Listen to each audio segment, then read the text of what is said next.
They say every new day in your life is not the end, not even the beginning of the end, but perhaps a new beginning in your life. Good morning to all of you. This is Good Morning on Good Morning Sri Lanka right here on MTV Sports. Good Morning Sri Lanka is a show that brings you information from different facets of life. It brings you, draws to you information regarding your personal lives. So today on Good Morning Sri Lanka, we are discussing about something quite serious. Something that could be quite detrimental to the human population, and something that definitely needs some focus, definitely needs some awareness. But before we talk about it, we would have a small clip that we would play for you on HIV, human immunodeficiency virus.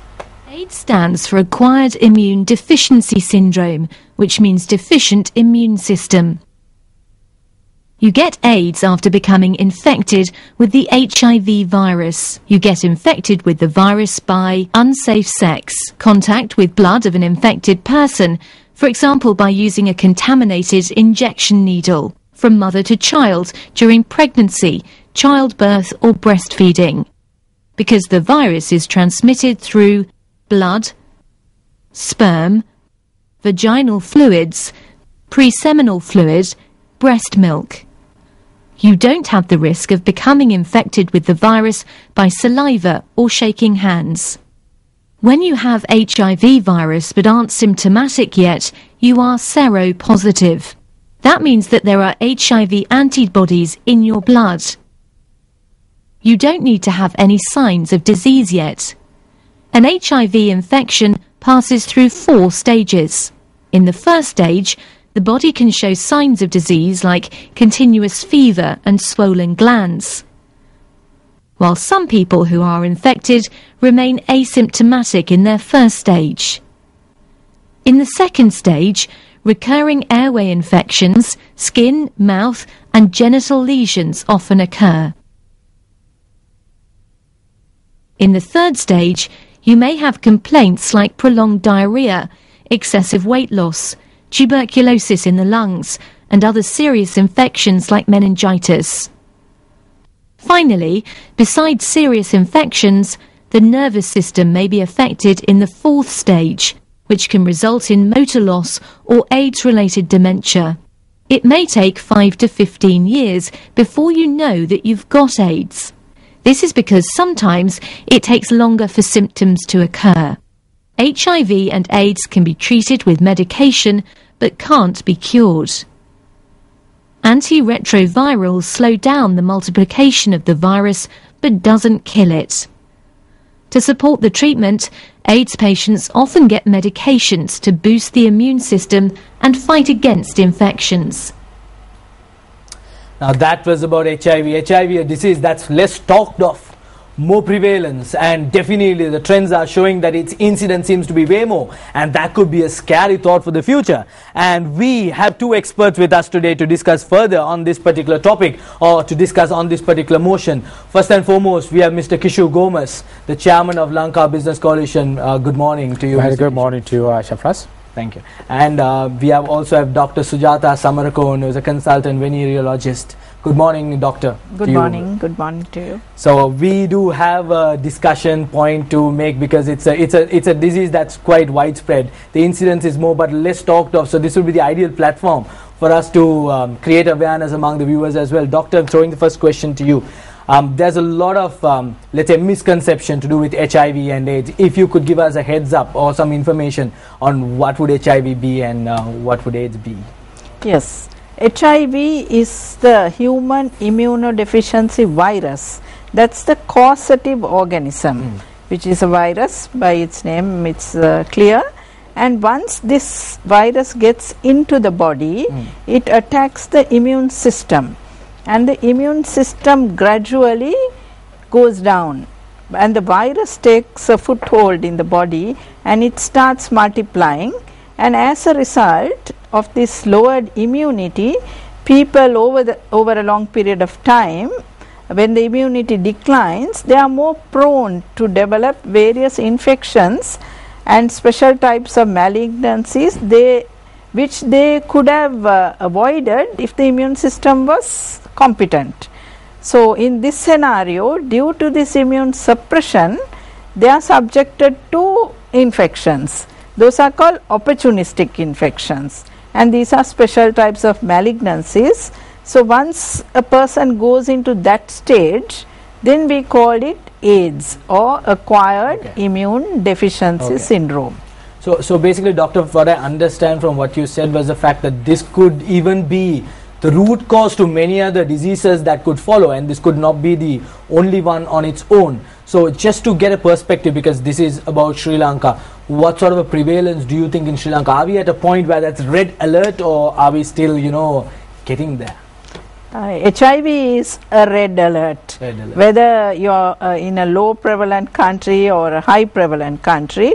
But fortunately, Sri Lanka, we are considered a low prevalence country, because at the moment our prevalence is less than 0.1%. When you compare with, say, African country, with South Africa or Botswana, where it ranges between 32% to 38%.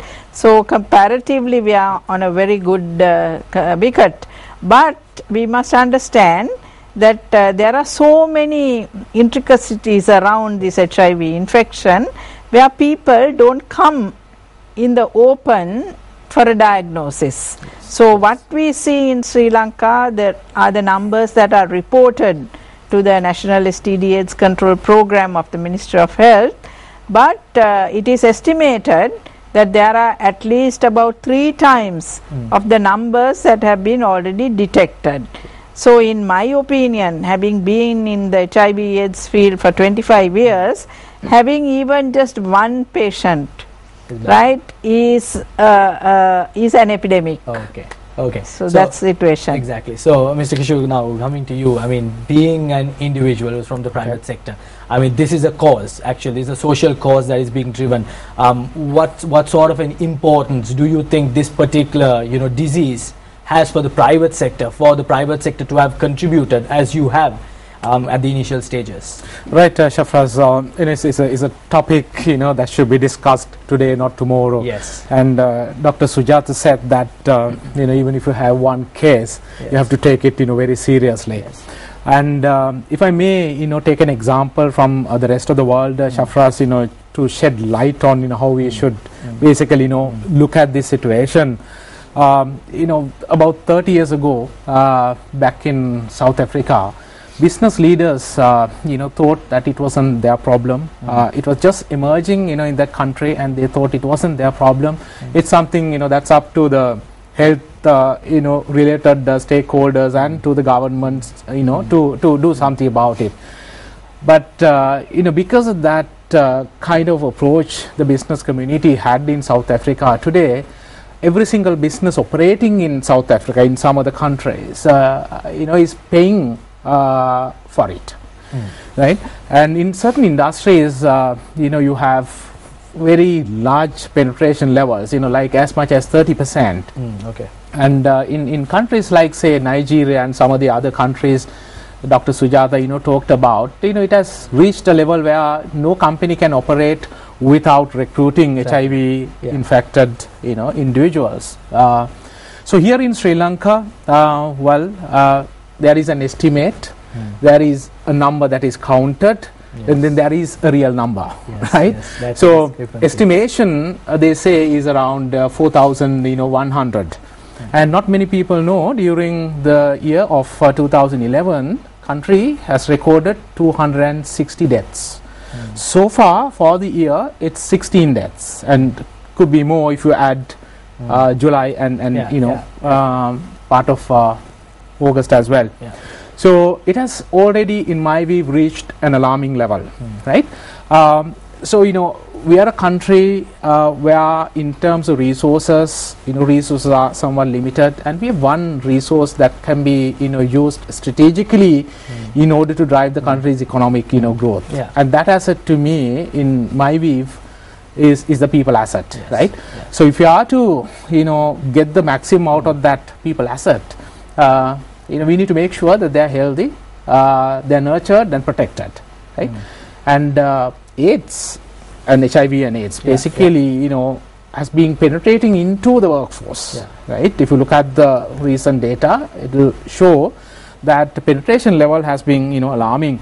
So if the business community, you know, didn't come together had a perspective on it and did something about it, you would see a situation within which this would just go beyond controllable limits. So today I'm saying that we as the business leaders have to take the lead and take the right steps forward in order to mitigate the risk. Yes, so which implies the fact that there's an economic interest plus a social effort as well, definitely. I mean, there's lot more information that we could find out, lot more information that you could share, because at the end of the day, two youngsters walking on the road today might discuss this, but are you going to discuss this with your parents? Are you going to discuss this with your teachers? That's the thought I want to leave you behind with. We'll see you right after this break.